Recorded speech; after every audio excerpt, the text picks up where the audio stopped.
പ്രിയപ്പെട്ട സുഹൃത്തുക്കളെ, ഇപ്പോൾ വാട്സാപ്പ് സ്റ്റാറ്റസായി 1 മിനിറ്റ് ദൈർഘ്യമുള്ള വീഡിയോകൾ അപ്ലോഡ് ചെയ്യാൻ പറ്റും. അത് എങ്ങനെയാണെന്ന് നോക്കാം. നമ്മൾ സാധാരണ ചെയ്യുന്നത് പോലെ തന്നെയാണ്. വാട്സാപ്പിൻ്റെ മൈ സ്റ്റാറ്റസ് എടുക്കുക. ഗാലറിയിൽ പോയി ഏത് വീഡിയോ ആണോ അപ്ലോഡ് ചെയ്യേണ്ടത് അത് സെലക്ട് ചെയ്യുക.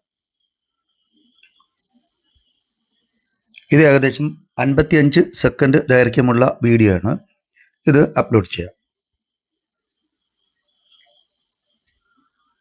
അത് കഴിഞ്ഞ് നമ്മുടെ സ്റ്റാറ്റസ് നോക്കിക്കഴിഞ്ഞാൽ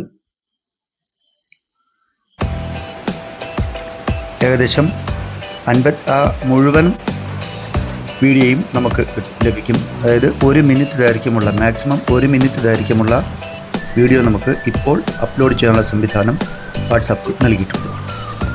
ഓക്കെ.